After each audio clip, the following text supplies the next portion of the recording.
नमस्कार, आरसी नेटवर्कच्या ताज्या बातमीपत्रात आपले स्वागत। अशा आहेत आजच्या प्रमुख घडामोडी।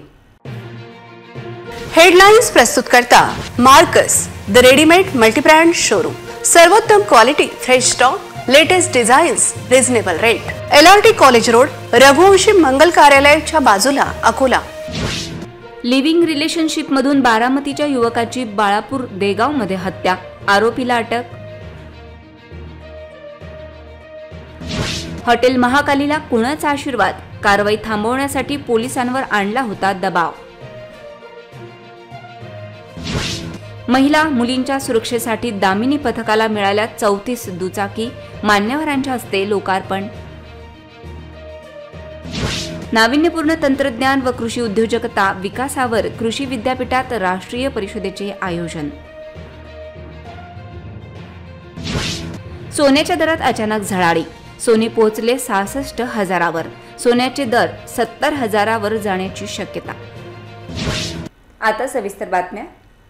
बाळापूर तालुका अंतर्गत येणाऱ्या देगाव येथे बुधवारी रात्री बारामती रहिवासी युवकाची कुऱ्हाडीने हल्ला करून गंभीर जखमी केल्याची घटना घडली। या घटनेनंतर गंभीर जखमी युवकाला अकोला सर्वोपचार रुग्णालयात भरती करण्यात आले, परंतु प्रकृती अधिक गंभीर झाल्यामुळे त्याचा गुरुवारी सकाळीच मृत्यू झाला। या घटनेत बाळापूर पोलिसांनी हल्ला करणाऱ्या आरोपी प्रेमानंद शिरसाट याला अटक केली असून त्याच्या विरुद्ध गुन्हा दाखल केला आहे। ही घटना लिव्हिंग रिलेशनशिप मधून घडल्याचे बोलले जात आहे। पोलीस सूत्रांनी दिलेल्या माहितीनुसार बारामती रहिवासी रोहित अजित भंडारकर व देगाव येथील रहिवासी एका महिलेचे पुणे येथे असताना प्रेम संबंध जुळले, त्यामुळे दोघेही पुणे येथे लिव्हिंग रिलेशनशिपमध्ये राहत होते। परंतु गेल्या 6 महिन्यांपासून सदर महिला पुणे येथून आपल्या माहेरी देगाव येथे आली असता या दोघांचे संबंध तुटले, त्यामुळे रोहित मुलीचा शोध घेत बाळापूर येथे आला। त्याने माहिती घेतल्यानंतर तो बुधवारी देगाव येथे पोहोचला। यावेळी मुलीचा भाऊ प्रेमानंद शिरसाट व रोहितमध्ये कडाक्याचे भांडण झाले। या दरम्यान प्रेमानंदने रोहितवर कुऱ्हाडीने प्राणघातक हल्ला केला। या हल्ल्यात रोहित भंडारकर गंभीररित्या जखमी झाला। या घटनेची माहिती बाळापूर पोलिसांना देण्यात आली। पोलिसांनी घटनास्थळी पोहोचून नागरिकांच्या मदतीने रोहित भंडारकर याला उपचाराकरिता अकोला सर्वोपचार रुग्णालयात भरती केले। आज सकाळी उपचारादरम्यान रोहित भंडारकर याचा मृत्यू झाला। या घटनेतील आरोपी प्रेमानंद विनोद शिरसाट याला अटक करण्यात आली असून त्याच्या विरुद्ध कलम 307, 302 नुसार बाळापूर पोलिसांनी गुन्हा दाखल केला आहे। या प्रकरणात पुढील कारवाई बाळापूर पोलीस स्टेशनचे ठाणेदार अनिल जुंबडे यांच्या मार्गदर्शनात API पंकज कांबळे व कर्मचारी करीत आहेत। शहरातील राष्ट्रीय महामार्ग लगत असलेल्या हॉटेल महाकाली चायनीज रेस्टॉरंटवर मंगळवारी खदान पोलिसांनी कारवाई करीत 3 घरगुती सिलेंडर जप्त केले। पोलिसांनी कारवाईचा मोर्चा हॉटेल, बियर बार, ढाबा चालकांवर वळवला असला तरी याच हॉटेल मालकाचे बियर बार व ढाबा सुद्धा आहे। या ठिकाणी सुद्धा गैरप्रकार सुरू असून याकडे राज्य उत्पादन शुल्क विभाग व पोलिसांनी संयुक्तपणे कारवाई करण्याची मागणी होत आहे। राष्ट्रीय महामार्गावर असलेल्या महाकाली ढाब्यावर अनेक गैरप्रकार होत असल्याचे सूत्रांचे म्हणणे आहे, तर बियर बार सुद्धा रात्री उशिरापर्यंत सुरू राहत असल्याची माहिती सूत्रांनी दिली आहे। एकंदरीत हॉटेल महाकाली, बियर बार व ढाब्यावर सुरू असलेल्या अवैध प्रकाराला कोणाकोणाचा आशीर्वाद आहे असा प्रश्न या निमित्ताने उपस्थित झाला आहे। यापूर्वी MIDC पोलिसांनी राष्ट्रीय महामार्गावरील याच मालकाच्या ढाब्यावर कारवाई केली होती। यावेळी अवैधरित्या विनापरवाना या ढाब्यावर दारू विक्री होत असल्याची बाब समोर आली होती। तर काही महिन्यांपूर्वी बियर बारवर राज्य उत्पादन शुल्क विभागाने कारवाई करून महाराष्ट्रात प्रतिबंधित असलेली दारू जप्त केली होती। त्यानंतर मात्र कित्येक महिन्यानंतर या हॉटेल महाकालीवर कारवाई झाली नसून ही कारवाई थांबवण्यासाठी सदर मालकाने दबाव तंत्राचा वापर सुद्धा केल्याचे सूत्रांचे म्हणणे आहे। परंतु पोलिसांनी कोणत्याही दबावाला न जुमानता या हॉटेलवर कारवाई केली। गेल्या काही दिवसांपासून महाकाली हॉटेल मालकाची हिंमत दिवसेंदिवस वाढली असून या हॉटेल मालकाला कोणाचा आशीर्वाद आहे असा प्रश्न उपस्थित झाला आहे। महाकाली बियर बारमध्ये ड्राय डेच्या दिवशी सुद्धा अवैधरित्या दारू विक्री केल्या जाते। यापुढे पोलिसांनी खबरदारी घेऊन येथे ड्राय डेच्या दिवशी होणारी अवैध दारू विक्री सुद्धा थांबवावी अशी अपेक्षा व्यक्त केली जात आहे। यासोबतच राज्य उत्पादन शुल्क विभागाने या बियर बारवर धाडसत्र राबविले तर येथे होणारा गैरप्रकार थांबू शकतो। त्यामुळे राज्य उत्पादन शुल्क विभागाच्या वरिष्ठ अधिकाऱ्यांनी याकडे लक्ष देण्याची गरज आहे। तसेच MIDC पोलिसांनी सुद्धा पुन्हा एकदा रात्रीच्या वेळी गस्त घालून राष्ट्रीय महामार्गावरील धाब्यावर कारवाई केल्यास येथे सुरू असलेला गैरप्रकार थांबविला जाऊ शकतो। एकंदरीत हॉटेल मालकाच्या 3 ठिकाणी जर राज्य उत्पादन शुल्क विभाग व पोलिसांनी संयुक्तपणे एखादी कारवाई केली तर होणाऱ्या गैरप्रकाराला आळा घातला जाऊ शकतो. अकोला पोलीस दलातर्फे जागतिक महिला दिनाचे औचित्य साधून दामिनी पथक अकोला जिल्ह्यातील सर्वच पोलीस स्टेशन स्तरावर कार्यान्वित करण्यात येणार आहे. या अनुषंगाने 34 दुचाकींचा लोकार्पण सोहळा पोलीस लॉन येथे पद्मश्री डॉक्टर स्मिता रवींद्र कोल्हे व पद्मश्री डॉक्टर रवींद्र कोल्हे यांच्या प्रमुख उपस्थितीत संपन्न झाला. यावेळी जिल्हाधिकारी अजित कुंभार व जिल्हा परिषद सीईओ बी वैष्णवी प्रामुख्याने उपस्थित होत्या.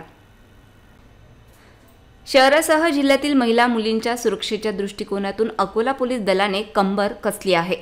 अकोला पोलीस दलातर्फे जागतिक महिला दिनाचे औचित्य साधून पूर्वसंध्येला पोलीस लॉन येथे दामिनी पथककरिता 34 दुचाकींचा लोकार्पण सोहळा पद्मश्री डॉक्टर रवींद्र कोल्हे व पद्मश्री डॉक्टर स्मिता रवींद्र कोल्हे यांच्या हस्ते करण्यात आला. यावेळी जिल्हाधिकारी अजित कुंभार, जिल्हा परिषद सीईओ बी वैष्णवी आणि जिल्हा पोलीस अधीक्षक बच्चन सिंग प्रामुख्याने उपस्थित होते. पोलीस विभाग अंतर्गत जिल्ह्यात 4 उपविभाग आहेत. यामध्ये बाळापूर, मूर्तिजापूर, अकोट व अकोला शहराचा समावेश आहे. या 4ही उपविभागातील एकूण 23 पोलीस स्टेशनमध्ये दुचाकी व 4 चाकी वाहने दिली जाणार आहेत. जिल्हा नियोजन समितीमधून सुमारे 90 लाखांची तरतूद करून दुचाकी वाहने खरेदी करण्यात आली असून गुलाबी रंगाच्या दुचाकी रस्त्यावर प्रभावीपणे गस्त घालून छळखडी करणाऱ्या टवाळखोरांच्या मुसक्या आवळण्याची कारवाई करण्यात आल्याचे जिल्हा पोलीस अधीक्षक यांनी यावेळी सांगितले. शाळा, कॉलेज, खासगी शिकवणी वर्ग, इतर सार्वजनिक ठिकाणी हे दामिनी पथक गस्त घालणार आहे. लोकार्पण सोहळा संपन्न झाला. यावेळी 34 दुचाकींना हिरवी झेंडी दाखवण्यात आली. या कार्यक्रमाला जिल्हा पोलीस अधीक्षकांच्या पत्नी कृष्णा श्रीशा श्रीरामपल्ली या प्रामुख्याने उपस्थित होत्या. त्यांचेही यावेळी स्वागत करण्यात आले. यावेळी जिल्हाधिकारी अजित कुंभार यांनीही मार्गदर्शन करीत पोलीस दलाच्या वतीने जिल्ह्यात दामिनी पथकाच्या माध्यमातून महिला व मुलींच्या सुरक्षेसाठी उचललेले पाऊल हे नक्कीच मोलाचे ठरणार असून महिलांनी आपल्या सुरक्षेसाठी दामिनी पथकाशी संवाद साधण्याचे आवाहन केले आहे. पोलीस दलाच्या वतीने महिला व मुलींच्या सुरक्षेसाठी दामिनी पथक ऍक्टिव्ह केली असून ही एक अकोला पोलीस दलाची मोठी कामगिरी असल्याचे मत मान्यवरांनी व्यक्त केले. या कार्यक्रमाला मोठ्या संख्येने शहरातील गणमान्य व महिला उपस्थित होते. डॉक्टर पंजाबराव देशमुख कृषी विद्यापीठ येथे नाविन्यपूर्ण तंत्रज्ञान व कृषीमध्ये उद्योजकता विकास या महत्त्वपूर्ण विषयावर राष्ट्रीय परिषदेचे आयोजन करण्यात आले. यावेळी अखिल भारतीय कृषी अनुसंधान परिषदेचे कृषी अभियांत्रिकी उपसंचालक डॉक्टर एस.एन. झा यांनी मार्गदर्शन केले. आगामी काळात शेतीसाठी तंत्रज्ञान विकसित करण्याचे आवाहनही त्यांनी केले.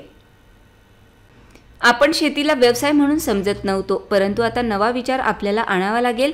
शेतीसमोरील विविध आव्हाने पाहता कृषीमध्ये अधिकाधिक सुलभ यांत्रिकीकरण, उत्पादित मालावर प्रक्रिया अधिक महत्त्वाची झाली आहे, असे मत अखिल भारतीय कृषी अनुसंधान परिषद नवी दिल्लीचे कृषी अभियांत्रिकी उपसंचालक तथा कृषी अभियंते राष्ट्रीय संस्थेचे अध्यक्ष डॉक्टर एस.एन. झा यांनी व्यक्त केले. स्थानिक डॉक्टर पंजाबराव देशमुख कृषी विद्यापीठात नाविन्यपूर्ण तंत्रज्ञान व कृषीमध्ये उद्योजकता विकास या महत्त्वपूर्ण विषयावर आयोजित राष्ट्रीय परिषदेचे गुरुवारी डॉक्टर झा यांच्या प्रमुख उपस्थितीत उद्घाटन झाले. कार्यक्रमाच्या अध्यक्षस्थानी कुलगुरू डॉक्टर शरद गडाख होते. उद्घाटन सत्राला व्यासपीठावर विद्यापीठाचे संशोधन संचालक डॉक्टर विलास खर्चे, संचालक doctor Shyam Sundar Mane, doctor Dhanraj Undirwade, doctor D M. Panchbhai, doctor Surendra Kalbande, doctor Pramod Patil यांच्यासह विविध विभाग प्रमुख उपस्थित होते. डॉक्टर झा पुढे म्हणाले, सद्यस्थितीत जी पिढी राबत आहे त्यांची नवी पिढी शेतीत येण्याची शक्यता नाही. ही पिढी शेतीऐवजी सेवा क्षेत्राकडे आकर्षित झाली आहे. शेतीवरील अवलंबित्व कमी होत आहे. त्यामुळे आज जे राबत आहेत ते सन 2047 पर्यंत वयोवृद्ध झालेले असतील, तेव्हा राबणाऱ्यांमध्ये महिलांचेच प्रमाण अधिक असेल. अशा स्थितीत शेतीत यंत्र वापरावर अधिक जोर देणे आवश्यक आहे, असे प्रतिपादन यावेळी त्यांनी केले. त्यांनी या संदर्भात मोलाचे मार्गदर्शन केले. सन 2047 पर्यंत शेतीत किमान 75% यांत्रिकीकरण झाले पाहिजे, या दृष्टीने शासनाला प्रस्ताव दिला असल्याची माहितीही त्यांनी दिली. अध्यक्षीय भाषणात डॉक्टर गडाख यांनी पंजाबराव देशमुख कृषी विद्यापीठाने यांत्रिकीकरणात दिलेल्या योगदानाबद्दल सांगितले. पंजाबराव देशमुख कृषी विद्यापीठ दाळ मिल, विविध फळांच्या प्रक्रियेसाठी शोधलेली यंत्रे, विद्यापीठ करीत असलेल्या विविधांगी कामांचा आढावा मांडला. लग्न समारंभाची लगबग सर्वत्र सुरू झाली असून त्याकरिता लागणारे सोन्याचे भाव सुद्धा गगनाला भिडले आहेत. एकाच दिवशी सोन्याच्या घरात 2,000 रुपयांनी वाढ झाली असून सद्यस्थितीत सोन्याचे भाव 65,000च्या वर पोहोचले असून आगामी काळात सोने प्रति 10 ग्रॅम 70,000 रुपये होण्याची शक्यता तज्ज्ञांकडून व्यक्त केली जात आहे। देशभरात लग्नसराईचा मौसम सुरू झाला असून त्यामुळे सोन्याचे भाव रॉकेटप्रमाणे उडू लागले आहेत। गेल्या काही दिवसांपासून सोन्याच्या दरात सातत्याने वाढ होत आहे। मार्च महिन्यात सोन्याची नगरी जळगावात 24 कॅरेट सोन्याचा भाव GST सह 10 ग्रॅमचा दर 66,000 इतक्यावर पोहोचला आहे, तर चांदीचा भाव 700 रुपयांपेक्षा कमी असल्याने चांदीचा दर 72,800 रुपये किलोवर आला आहे। गेल्या 48 तासात सोन्याच्या किमती गगनाला भिडल्या। सोन्याच्या दरात 2,000 रुपयांची रेकॉर्ड ब्रेक वाढ झाल्याने 7 मार्च रोजी सोन्याची नगरी जळगाव शहरात GST लागू होऊन सोन्याचा भाव 66,000 रुपये प्रति 10 ग्रॅमवर पोहोचला आहे। सराफा बाजार तज्ज्ञ सांगतात की येत्या काही दिवसात सोन्याचा भाव सोबतच चांदीच्या दरातही वाढ होणार आहे आणि दोन्हींच्या वाढत्या किमती पुन्हा एकदा नवा विक्रम रचू शकतात। लग्नसराईचा हंगाम सुरू झाला आहे, पण या मोसमात सर्वाधिक मागणी असलेल्या सोन्याची आता रेकॉर्डकडे वाटचाल सुरू झाली आहे। प्राप्त माहितीनुसार आगामी काळात सोने प्रति तोळा 70,000 रुपयांपर्यंत पोहोचण्याची शक्यता वर्तविण्यात येत आहे। अकोला देशमुख महिला मंडळातील श्रीदेवी ग्रुपची मासिक सभा संपन्न झाली। यावेळी रंगारंग खेळांचे मनोरंजनात्मक कार्यक्रमांचे आयोजन करण्यात आले होते। यामध्ये देशमुख महिला मंडळाच्या सदस्यांनी सहभाग घेतला। 23 फेब्रुवारी शुक्रवार रोजी देशमुख महिला मंडळातील श्रीदेवी ग्रुपची मासिक सभा संपन्न झाली। कार्यक्रमाची सुरुवात दीप प्रज्वलनाने करण्यात आली, तर व्यासपीठावर देशमुख महिला मंडळाची कार्यकारिणी मंडळी उपस्थित होती। मासिक सभेमध्ये रंगारंग खेळांचे व मनोरंजनाचे आयोजन केलेले होते। सभेमध्ये कार्यक्रमाचे अध्यक्षस्थान सौ राजश्रीताई तर प्रमुख पाहुण्या सौ अनुराधाताई यांनी भूषविले। पाहुण्यांचा परिचय सौ सारिकाताईंनी करून दिला, तर प्रास्ताविक सौ जयश्रीताईंनी केले। किरणताई यांनी श्रीदेवीची माहिती सांगितली, तर प्रोजेक्टची माहिती सौ शिल्पा यांनी दिली। सभेमध्ये श्रीदेवी ग्रुपच्या सदस्या नीता काकूंनी जिजामातेची वेशभूषा तर अपर्णानी शिवाजीची भूमिका साकारली होती। तसेच शारदा मातेची वेशभूषा अर्चना यांनी तर गाडगेबाबांची सुनीताताईंनी केलेली होती। हाऊजी गेम अर्चना, संगीता, अश्विनीताई, श्वेता, रेवती ताई यांनी घेतला। हाऊजीमध्ये एकूण 28 सदस्यांनी क्रमांक पटकावला, तर दुसऱ्या गेममध्ये 6 जणांनी गेममध्ये नंबर मिळविला।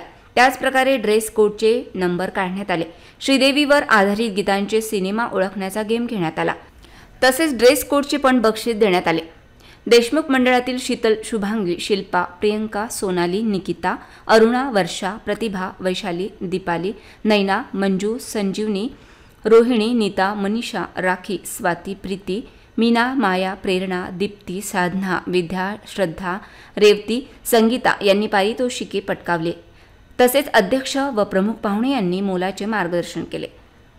व्यासपीठावर देशमुख महिला मंडळाच्या अध्यक्षा सौ राजश्रीताई, तसेच उपाध्यक्षा नैनाताई देशमुख, सचिव स्वप्नाली देशमुख, ज्येष्ठ सल्लागार कविताताई ढोरे आणि कोषाध्यक्षा प्रतिभाताई या उपस्थित होत्या। तर श्रीदेवी ग्रुपच्या लीडर अश्विनीताई यांनी देखील स्थान ग्रहण केलेले होते। कार्यक्रमाचे आभार प्रदर्शन रेवती देशमुख यांनी केले। मासिक सभा उत्तमरित्या संपन्न होण्यासाठी श्रीदेवी ग्रुपच्या सर्व सदस्यांनी अथक परिश्रम घेतले।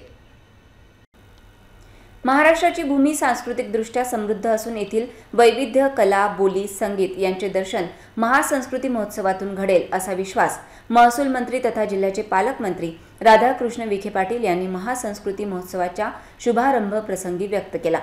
पर्यटन व सांस्कृतिक कार्य विभाग व अकोला जिल्हाधिकारी कार्यालयातर्फे लाल बहादूर शास्त्री स्टेडियम येथे आयोजित 5 दिवसीय महासंस्कृती महोत्सवाच्या उद्घाटन प्रसंगी ते बोलत होते। महोत्सवाची नामवंत गायकांचे सादरीकरण, अकोलेकरांचा उत्साह आणि जल्लोषात सुरुवात झाली। पालकमंत्री विखे पाटील यांच्या हस्ते महोत्सवाचा ऑनलाईन शुभारंभ झाला। आमदार वसंत खंडेलवाल, आमदार अमोल मिटकरी, जिल्हाधिकारी अजित कुंभार, जिल्हा परिषद मुख्य कार्यकारी अधिकारी बी वैष्णवी, पोलीस अधीक्षक बच्चन सिंह आदी उपस्थित व्यासपीठावर उपस्थित होते। पालकमंत्री श्री विखे पाटील म्हणाले की महाराष्ट्राचा सांस्कृतिक वारसा मोठा आहे। येथील गौरवशाली इतिहास, पर्यटन स्थळे, कला वैभव, खाद्य संस्कृती यांची जोपासना करण्यासाठी आणि स्थानिक कलावंतांना व्यासपीठ उपलब्ध करून देण्यासाठी शासनाने हा उपक्रम हाती घेतला आहे। राज्यभर असे महोत्सव आयोजित केले जात आहेत, त्यामुळे स्थानिक कलावंतांना प्रोत्साहन मिळून सांस्कृतिक क्षेत्रात चैतन्य निर्माण होत आहे। शासनाने कला संस्कृतीचे दर्शन घडवितानाच स्थानिक कलावंतांना मोठे व्यासपीठ उपलब्ध करून दिले आहे। हा उपक्रम कौतुकास्पद असल्याचे आमदार श्री मिटकरी यांनी सांगितले। यावेळी प्रास्ताविकातून जिल्हाधिकारी अजित कुंभार यांनी आपले विचार व्यक्त केले। त्यानंतर प्रसिद्ध गायक वैशाली सामंत, स्वप्नील बांदोडकर यांनी आपल्या बहारदार गाण्यातून उपस्थित प्रेक्षकांची मने जिंकली। स्वप्नील बांदोडकर यांनी अलबेला सजन आयोरे या शास्त्रीय गायनाने सुरांची जबरदस्त उधळण केली, तर वैशाली सामंत यांनी ऐका दाजीबा या गाण्याने ही अशीच धमाल उडवून दिली। 5 दिवस हा महासंस्कृती महोत्सव चालणार असून याचा लाभ घेण्याचे आवाहन प्रशासनाच्या वतीने करण्यात आले आहे। अकोला जिल्ह्यातील वन्यजीवांचे अधिवास व पाणी देणारे जंगल म्हणून प्रचलित असलेल्या काटेपूर्ण अभयारण्यात फुललेली दुर्मिळ सोनसावर वृक्षाची फुले पर्यटकांच्या डोळ्यांचे पारणे फेडीत असून सदरच्या अतिदुर्मिळ वृक्षाचा शोध वनोजा येथील वन्यजीव प्रेमींनी लावला आहे। येणाऱ्या काळात सोनसावर वृक्षाचे संगोपन काटेपूर्ण अभयारण्याचे वनपरिक्षेत्र अधिकारी यांच्या मार्गदर्शनात वनोजा येथील वन्यजीव प्रेमी युवक करणार आहेत। काटेपूर्ण अभयारण्याजवळच असलेल्या वनोजा परिसरात उन्हाळ्याची चाहूल लागताच निसर्गाची आगळीवेगळी किमया सर्वत्र पाहायला मिळते। दुर्मिळ पिवळ्या पडसाचे अस्तित्व असलेल्या वनोजा येथून जवळ असलेल्या काटेपूर्ण वन्यजीव अभयारण्यामध्ये अत्यंत दुर्मिळ असे सोनसावर फुलांचे झाड सर्वांना आकर्षित करीत आहे। या दुर्मिळ फुलांचा शोध वनोजा येथील वन्यजीव तसेच पर्यावरण प्रेमी सदरच्या डोळ्याचे पारणे फेडणाऱ्या सोनसावर वृक्ष हा सर्वप्रथम शोध वनोजा येथील पर्यावरण प्रेमी आदित्य इंगोले, प्रवीण गावंडे, सौरभ इंगोले, शुभम हेकड यांनी लावला असून निसर्ग तथा वन्यजीव प्रेमी काटेपूर्ण अभयारण्यात जंगल भ्रमंती करताना त्यांना सर्वप्रथम दूर डोंगरावर दिसून आला। सदरच्या अतिदुर्मिळ वृक्षाच्या प्रजातीबाबत काटेपूर्ण अभयारण्याचे वनपरिक्षेत्राधिकारी यांना माहिती देण्यात आली असून येणाऱ्या काळात सदरच्या अतिदुर्मिळ या वृक्षाच्या प्रजातीचे संगोपन वन्यजीव विभागाच्या मार्गदर्शनात वनोजा येथील निसर्गप्रेमी करणार आहेत। सोनसावर या वृक्षामध्ये अनेक औषधी गुणधर्म असून या वृक्षाला टॉर्च ट्री या नावाने सुद्धा संबोधले जाते। काटेपूर्ण अभयारण्यामध्ये येणाऱ्या पर्यटकांची सोनसावर वृक्षाची सुंदर पिवळी फुले डोळ्यांचे पारणे फेडीत आहेत। यापूर्वी सुद्धा वनोजा येथील निसर्गप्रेमी युवकांनी या भागामध्ये दुर्मिळ अशा पिवळ्या पडसाचा शोध सुद्धा घेतला आहे। अतिदुर्मिळ अशा पिवळ्या पडसाचे संगोपन व्हावे याकरिता युवकांनी कारंजा येथे असलेल्या नर्सरीमध्ये पिवळ्या पडसाची रोपे सुद्धा तयार केली आहेत। पुढील काही वर्षात जास्तीत जास्त सोनसावरची फुले काटेपूर्ण अभयारण्यात फुलतील असा निर्धार वनोजा येथील निसर्गप्रेमी युवकांनी केला आहे। काटेपूर्ण वन्यजीव अभयारण्यामध्ये आम्हाला मिळालेला जो दुर्मिळ वृक्ष आहे तो सोनसावर आहे। पिवळे धमक फुलं जे आहे सोनेरी रंगाचे दुरून आमचं लक्ष वेधत होते आणि तिथं जाऊन जेव्हा आम्ही पाहिलं तर तेव्हा आम्हाला दुरून ते काटेसावर वाटलं, पण तिथं जाऊन पाहिल्याच्या नंतर दुर्मिळ असा सोनसावर हा आढळला। काटेपूर्ण वन्यजीव अभयारण्यामध्येच त्याची नोंद झालेली आहे आणि कदाचित वाशिम जिल्ह्यातली पहिलीच नोंद असेल। त्याची माहिती आम्ही संबंधित वनपरिक्षेत्र अधिकारी यांना दिलेली आहे आणि त्याच्या संवर्धनासाठी आम्ही विशेष असे कार्यसुद्धा करणार आहोत। यासोबतच त्याला इंग्रजीमध्ये येलो सिल्क कॉटन असे म्हणतात आणि टॉर्च ट्री असे सुद्धा म्हणतात। औषधी गुणधर्मयुक्त असा हा वृक्ष आहे। मराठीमध्ये गणेरसुद्धा त्याला म्हणतात आणि यासोबतच पिवळा पळस असेल आता काटेपूर्ण अभयारण्यात आढळलेला सोनसावर, यामुळे कदाचित खूप एक मोठा संधी उपलब्ध झालेल्या अभ्यासासाठी की दुर्मिळ वृक्षांच्या प्रजाती इथं आढळत आहे काटेपूर्ण वन्यजीव अभयारण्यात। तसे तर वृक्षांचा नैसर्गिक साधनसंपत्तीचा खजिना आहे, पण तो जास्त लोकांना माहिती नाही आणि सोनसावर आता मिळालं त्यामुळं कुठंतरी हे एक चांगलं होऊन जाईल। जुने शहरातील डाबकी रोडवरील भीमनगर चौकात मुख्य विद्युत वाहिनीवर एक पक्षी बसल्यामुळे तारांचा स्पर्श होऊन विद्युत वाहिनीचा तार तुटल्याने या परिसराचा विद्युत पुरवठा खंडित झाला। अचानक विद्युत पुरवठा खंडित झाल्यामुळे नागरिकांसह विद्यार्थ्यांना मनस्ताप सहन करावा लागला। सुदैवाने या घटनेत कोणतीही अप्रिय घटना घडली नाही। जुने शहरातील भीमनगर चौक येथील मुख्य विद्युत वाहिनीचा तार तुटल्यामुळे भीमनगर परिसरातील विद्युत पुरवठा खंडित झाला। एकीकडे 10वी 12वीचे पेपर सुरू असताना विद्यार्थ्यांच्या शैक्षणिक जीवनावर कुठलाही परिणाम होऊ नये यासाठी विद्युत पुरवठा असणे परीक्षेच्या काळात आवश्यक आहे। परंतु 7 मार्च गुरुवार रोजी सकाळी 6:30 दरम्यान मुख्य विद्युत तारावर पक्षी बसल्यामुळे 2 ताराला स्पर्श होऊन तार तुटल्याने तो खाली पडला। यावेळी प्रसंगावधान दाखवत बाजूला असलेले सामाजिक कार्यकर्ते यांनी विद्युत वाहिनीमधील मुख्य प्रवाह असलेल्या विद्युत सप्लायचा खटका बंद करून मोठा अनर्थ टळला।